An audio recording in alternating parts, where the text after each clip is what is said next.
Joining me now is House Republican Leadership Chairwoman Elise Stefanik, who has led the effort to hold universities accountable for failing to stop anti-Semitism. Congresswoman, it's good to see you this morning. Thank you so much for being here. Good to be with you, Maria. Before we get to the anti-Semitism and your efforts to end it on campus, I want to get your take on where you are on the big, beautiful bill. Do you feel you have the votes to pass it by Memorial Day? And are you going to do $1.5 trillion in spending cuts? Well, first of all, it's House Republicans' responsibility to deliver the hallmark of President Trump's agenda, where he won a historic popular vote.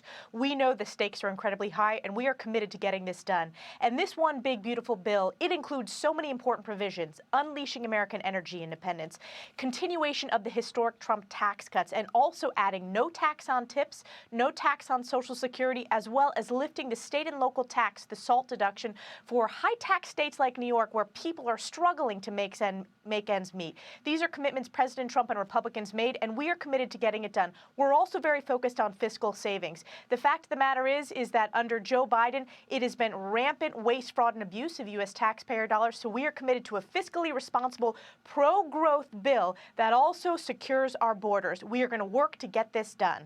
Yeah, look, I know that a lot of people in New York and California care about the SALT deduction. A lot of people in the Senate and in the House do not. Okay, they don't want to subsidize these high-tax states. Maybe when you become governor of New York, maybe you'll cut taxes, Congresswoman. But right now, people they don't feel that now is the time to raise that deduction with $37 trillion in debt. But the reality is, Maria, this was a commitment President Trump made on the campaign trail. This is a commitment many of our House Republicans made. So we are in the midst of negotiating that. And I represent New Yorkers. This has been a key issue that we have worked on for a number of years, and we're working in the New York Republican delegation, as well as my colleagues in House Republican leadership, to get this done. And the reality is, with this slim majority, we understand it's important to relieve taxes for all Americans across this country. And what's interesting, Maria, is if you look at New York, no state moved more to the Republican direction than New York State in terms of President Trump's historic support that he earned from voters in New York. And you are sure that the Republican governor of New York, and I'm honored to be considering that, I'm honored to be the outpouring of support we've heard, we will certainly lower taxes so that we are no longer the highest tax state in the nation. So let's look at the cover of the New York Post. And, of course, there you are saying that you would be honored to actually take on that role of a New York governor. Is that going to be the campaign, lower taxes? What's the campaign? Have you begun working on it? Well, absolutely, I am strongly considering, because look at the crises that Kathy Hochul and single-party Democrat rule have delivered to New Yorkers. And this has been over the period of decades. We have an economic crisis and affordability crisis. If you look, we are the highest tax state in the nation. We lead the nation in out-migration, people who are leaving the state because it's so unaffordable. We are also the most anti-energy state in the country. You have a ban on fracking, and you go over the border. When you look at the southern tier, where there's such economic malaise and despair, you go to Pennsylvania and you see boom in these small towns. In addition, you have a sanctuary city pro-illegal policies in New York State, where they prioritize illegals under Democrats rather than law-abiding New Yorkers.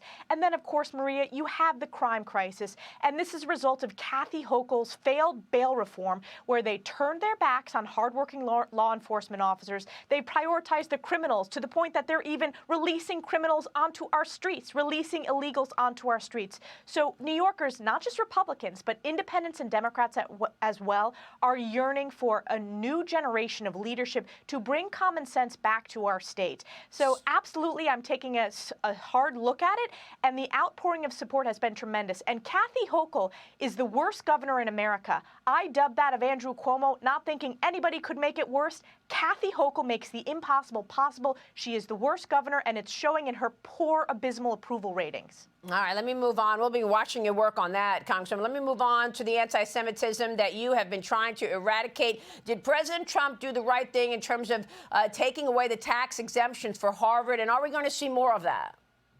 100% President Trump did the right thing. This is an issue that I have been the leader on in the House, and it takes a strong president to deliver zero tolerance when it comes to anti-Semitism. And the reality is, if you look at the report that Harvard released from its task force, this is a systematic issue that has happened not just since October 7th, but over decades at Harvard, whether it's the curricula, whether it's the professors, or whether it's the university's failure to enforce the rules. So President Trump absolutely is taking the correct direct action. And not all schools are making the same choice as Harvard. There are other schools that are considered in the elite schools category that do have a zero tolerance policy when it comes to not allowing anti-Semitism. Columbia, I put on the bad list with Harvard, and we continue to support President Trump's efforts. But the governor of New York, bring this back to New York, Maria. Kathy Hochul has failed to protect not just Jewish students, but Jewish families in the state of New York. There is anti-Semitism raging in our streets, and there needs to be a zero tolerance policy from the governor of New York, like there is from the President of the United States. All right, Congresswoman, we'll be watching for your gubernatorial campaign. Elise Stefanik, thank you so much for joining us this morning. Thank you, Congresswoman.